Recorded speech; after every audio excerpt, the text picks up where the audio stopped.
بسم اللہ الرحمن الرحیم نحمده ونصلی علی رسولہ الکریم اما بعد۔ معزز ناظرین و سامعین، جیسا کہ ہم جانتے ہیں کہ محرم الحرام کا مہینہ چل رہا ہے۔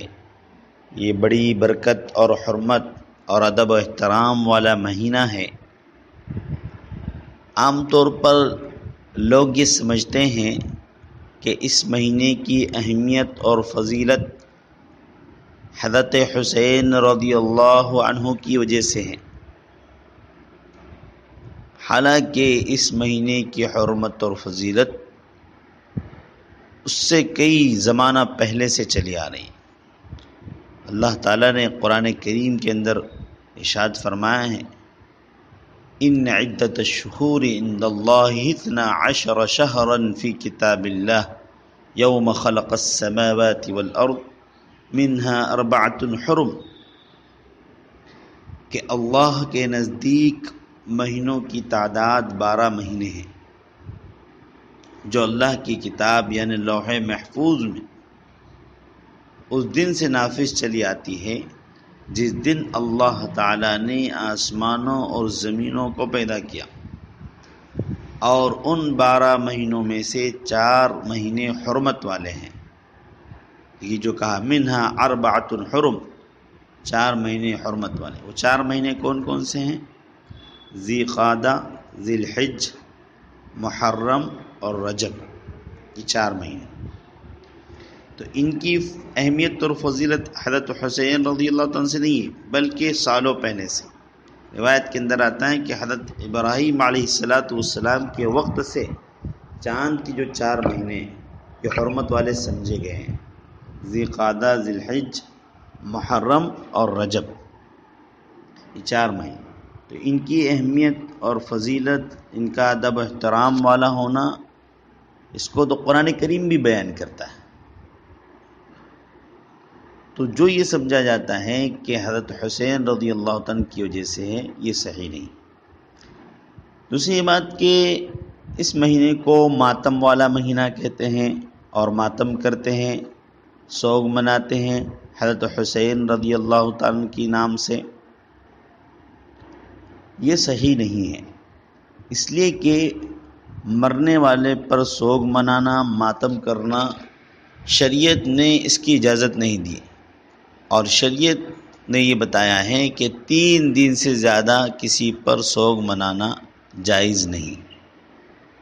صرف عورت کے لیے شریعت نے یہ اختیار دیا ہے اور واجب قرار دیا ہے کہ وہ اپنے شوہر کے انتقال پر 4 مہینے 10 دن تک سوگ منائے، اس کے علاوہ کسی کو اجازت نہیں ہے۔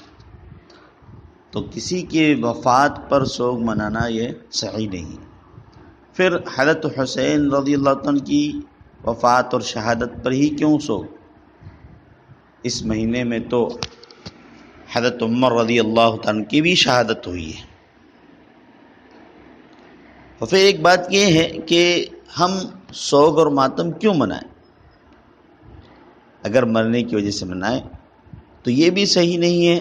ایک تو یہ کہ شریعت نے منع کیا، دوسری بات یہ ہے کہ اگر ایک طرف ہم حضرت حسین رضی اللہ عنہ کو شہید کہتے ہیں، اللہ نے ان کو شہادت کا درجہ دیا ہے، تو شہید کے بارے میں تو اللہ تعالیٰ قرآن کریم میں فرماتے ہیں بل احیاء ولکن لا تشعرون، کہ جو اللہ کے راستے میں، اللہ کی راہ میں قتل کر دیے گئے، ان کو تم مرے ہوئے مت سمجھو اور مرے ہوئے مت کہو، بلکہ وہ تو زندہ ہیں۔ تو جب وہ زندہ ہیں تو ہم ان کا ماتم کیوں کریں؟ تو زندہ جاوید کا ماتم نہیں کیا جاتا۔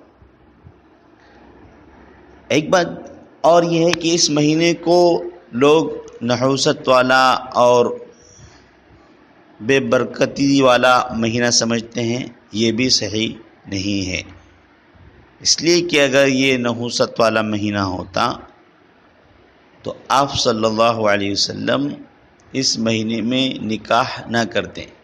آپ صلی اللہ علیہ وسلم کا پہلا نکاح حضرت خدیجہ رضی اللہ عنہ سے 10 محرم الحرام کو ہوا۔ تو اگر یہ نحوست والا اور اس مہینے میں کوئی خوشی کا کام نہیں کر سکتے، تو حضور کیوں وہ فرماتے ہیں؟ حضور صلی اللہ علیہ وسلم نے تو اس مہینے میں نکاح فرمایا۔ اب اگر کسی کے ذہن میں یہ سوال آئے کہ حضور اقدس صلی اللہ علیہ وسلم کا یہ نکاح نبوت سے پہلے کا ہے، یعنی نبی بنانے سے پہلے کا ہے، تو ایک بات یاد رکھیں کہ اللہ تعالی کسی بھی نبی سے نبوت دینے سے پہلے بھی کوئی ایسا کام نہیں کرواتے جو شان نبوت کے خلاف ہو اور گناہ کے زمرے میں آتا ہو۔ لہذا آپ صلی اللہ علیہ وسلم کی نبوت سے پہلے کے بھی جو کام ہیں وہ بھی کسی گناہ میں شامل نہیں ہے، لہذا آپ کا نکاح کرنا بھی صحیح ہے۔ اس سے سمجھ میں آتا ہے کہ ہم شادی بیاہ کا پروگرام اس مہینے میں کر سکتے ہیں، جس کو عام لوگ نحوست والا مہینہ سمجھتے ہیں اور جس کی وجہ سے شادی وغیرہ کا پروگرام نہیں کرتے، ایسی بات نہیں ہے۔ اللہ تعالی ہم سب کو دین کی صحیح سمجھ نصیب